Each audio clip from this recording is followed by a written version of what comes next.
सरेआम अधिवक्ताओं की हत्या हो जाएगी, सरेआम पत्रकारों की हत्या हो जाएगी। लेकिन अब समय बदल गया, अपराध कर्मियों का ट्रेंड बदल गया। अब समय के हिसाब से कानून बनता भी है और समय के हिसाब से कानून में सुधार भी होता है। नहीं था। जहाँ तक सुरक्षा की बात है तो हमारे संविधान में स्पष्ट रूप से लिखा हुआ है कि सुरक्षा की गारंटी जो है सो राज्य का है। तो वही बिना कलेजा का आदमी कोई पत्रकारिता नहीं कर सकता है और बिना जो है कलेजा के आदमी कोई वकालत नहीं कर सकता है। अब है कि इन दोनों आदमी के प्रोटेक्शन पर सरकार गंभीर नहीं है, गंभीर करना है, अब करेंगे।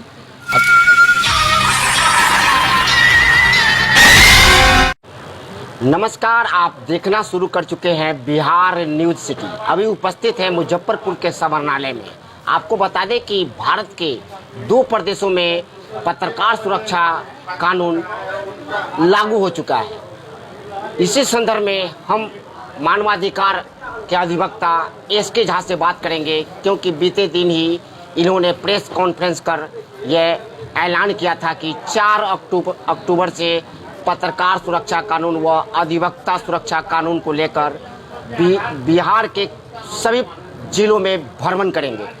जी, बिहार न्यूज सिटी में आपका स्वागत है। जी, बहुत बहुत धन्यवाद। हाँ, हमारे 4 अक्टूबर 2024 से पूरे बिहार प्रदेश के 38 जिले और अनुमंडल के जितने भी न्यायालय हैं वहाँ पर जो भी हमारे अधिवक्ता साथी लोग कार्य कर रहे हैं उन लोगों से हमको मिलना है। और हर एक पत्रकार साथी जो ग्राम पंचायत स्तर से लेकर के जिला स्तर तक और इवन के स्टेट स्तर तक जो लोग कार्य कर रहे हैं उन सभी लोगों से हमको मिलना है। और जो लोकतांत्रिक व्यवस्था में जो 4 मजबूत स्तंभ हैं उस मजबूत स्तंभ में 2 महत्वपूर्ण स्तंभ हैं, एक पत्रकारिता का और एक हमारे जुडिशियरी सिस्टम में अधिवक्ताओं का। लेकिन हम इधर देख रहे हैं कि अधिवक्ता और पत्रकार सुरक्षित नहीं हैं। काफ़ी संख्या में इनके साथ में घटना घटित हो रहा है। हम मुजफ्फरपुर में ही, अगर हम जिस जिला में रहते हैं उस जिला का ही अगर हम बात लें तो मुजफ्फरपुर जिला में ही हम आए दिन देख रहे हैं पत्रकारों के साथ में जुल्म हो रहा है, अधिवक्ताओं के साथ में हो रहा है। तो आखिर अब किसी अधिवक्ता को पुलिस जो है सो डंडा से मार दिया, अब उसका आँख खत्म हो गया। एक वकील साहब को इतना मार मारा कि उसका रीढ़ का हड्डी खराब हो गया। पत्रकार की 2 पत्रकार का भी हाल की घटना में हत्या हो गई है। तो इस पर नियम बनना चाहिए। तो हमने 4 अक्टूबर 2024 को हम पूरे बिहार में हम हस्ताक्षर अभियान स्टार्ट करने जा रहे हैं। बिहार में 38 जिले हैं, 38 डिस्ट्रिक्ट कोर्ट कार्य कर रहे हैं। साथ ही साथ में उस डिस्ट्रिक्ट कोर्ट में बहुत सारे सब कोर्ट कार्य कर रहे हैं, जैसे एसडीएम वगैरह का भी कोर्ट वगैरह सब कार्य करता है। तो उस सारे कोर्ट में हम लोग कार्य करेंगे। सारे जगह पर जाकर के हम अधिवक्ता साथी से हमको मिलना है, हस्ताक्षर अभियान जुटाना है, हस्ताक्षर सब लेना है उन लोगों से, पत्रकार साथियों से भी लेना है। उसके बाद 2 अलग अलग सेट में ऑनरेबल हाई कोर्ट पटना के समक्ष हमको जनहित याचिका दाखिल करना है। और जनहित याचिका के माध्यम से ऑनरेबल हाई कोर्ट पटना सरकार को फोर्स करे कि भाई पत्रकार की सुरक्षा के लिए कानून बनाए और अधिवक्ता की सुरक्षा के लिए कानून बनाए, और यह बनना चाहिए, बहुत ज़रूरी हो गया है। जैसा कि मेरा ये कहना है कि संविधान जो लिखा गया था, क्या संविधान में ऐसा कोई एक्ट नहीं है जो कि पत्रकार और अधिवक्ता को सुरक्षा? देखिए, नहीं, पर अभी तक जो समय के हिसाब से कानून बनता भी है और समय के हिसाब से कानून में सुधार भी होता है। पहले क्या था कि पहले इतना ब्रॉड लेवल पर सब कुछ नहीं था। जहाँ तक सुरक्षा की बात है तो हमारे संविधान में स्पष्ट रूप से लिखा हुआ है कि सुरक्षा की गारंटी जो है सो राज्य का है। तो राज्य का सुरक्षा की गारंटी है। तो अब इसमें से सिस्टम एक अलग आ गया कि अब उस समय, जिस समय हमारे संविधान निर्माता लोग संविधान का निर्माण किए, उस समय यह बात नहीं था कि सरेआम अधिवक्ताओं की हत्या हो जाएगी, सरेआम पत्रकारों की हत्या हो जाएगी। लेकिन अब समय बदल गया, अपराध कर्मियों का ट्रेंड बदल गया। अब समय का मांग हो गया हुआ है कि नहीं, जो राज्य का यह कर्तव्य है कि हर एक नागरिक को सुरक्षा प्रदान करना, यह राज्य का दायित्व है। तो उसमें से जो मजबूत स्तंभ हैं दो, एक अधिवक्ता और एक पत्रकार, तो इस मजबूत स्तंभ की सुरक्षा के लिए सरकार अलग से कानून लाए। अलग से कानून का भी कोई प्रावधान इसमें नहीं है।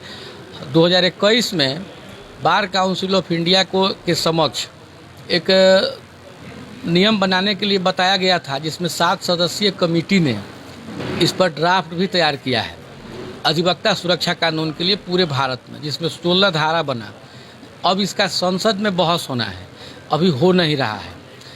तो हम लोग जब तक इस पर घूमेंगे, फिर कोर्ट के माध्यम से फिर उस पर जब तक दबाव नहीं बनाएंगे, जब तक हम लोग जन जागृति नहीं करेंगे, तब तक तो फिर वैसे ही बैठा रह जाएगा। फिर अब आ जाती है पत्रकार के पास में।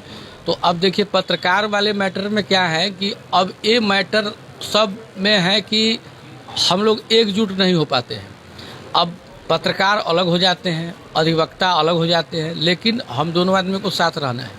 इसलिए कि जो लोकतांत्रिक व्यवस्था में जो 4 मजबूत स्तंभ हैं, इसमें जो 2 स्तंभ जो हैं, एक पत्रकारिता का और एक वकालत का, तो वकील का, जुडिशियरी में एडवोकेट का, इस दोनों पर कोई ध्यान नहीं देता है।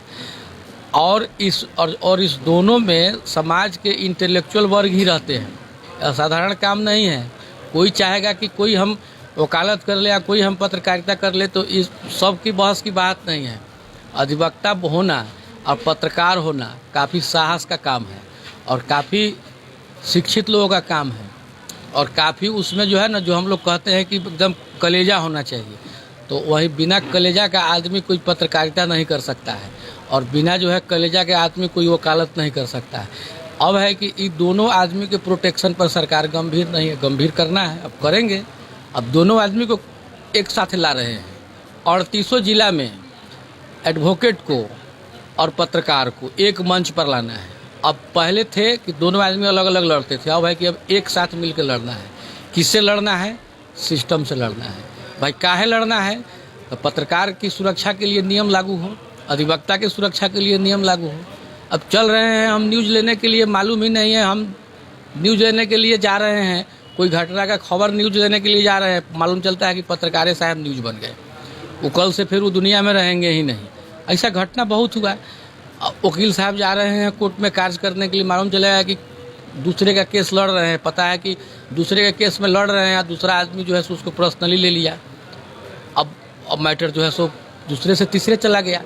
तो इस पर बैन होना चाहिए। एक सभ्य समाज में किसी भी पत्रकार के ऊपर या किसी भी अधिवक्ता के ऊपर अगर कोई बुरी नज़र से, गलत नज़र से और कोई अगर देखने का प्रयास करता है, तो उसको विधि सम्मत उस पर कार्रवाई होना चाहिए।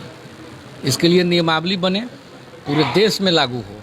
हम तत्काल अपने बिहार प्रदेश में लागू होने के लिए हम 38 जिला का कैंपेनिंग हम 4 अक्टूबर से हम करेंगे, जिसकी शुरुआत हम लोग अपने एसोसिएशन से ही करेंगे। क्या समय सीमा रहेगा, कितने दिनों में ये? जी, हमारा जो ये ड्यूरेशन रहेगा कंप्लीट 2 साल का। 4 अक्टूबर 2024 से हम 4 अक्टूबर 2026 तक हम पूरे बिहार में सब लोगों से मिलेंगे। इसी पीरियड में, इसी 2 साल के पीरियड में हमको जनहित याचिका ऑनरेबल हाई कोर्ट पटना में 2 अलग अलग सेट में, एक पत्रकार साथी के लिए और एक अधिवक्ता साथी के लिए हमको दाखिल करना है।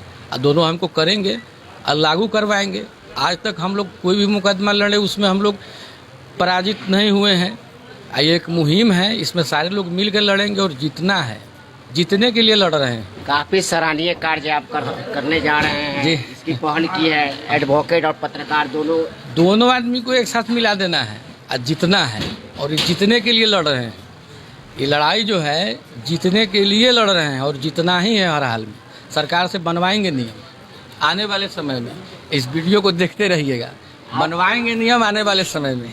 तो आप सुन रहे थे मानवाधिकार के अधिवक्ता एसके झा, जो किसी पहचान के मोहताज नहीं है। आए दिन खबरों में ये बने रहते हैं और आए दिन पत्रकार और एडवोकेट पर किस तरह से जानलेवा हमला होता है, यह भी न्यूज में सुर्खियां बनकर बटुरती रहती है।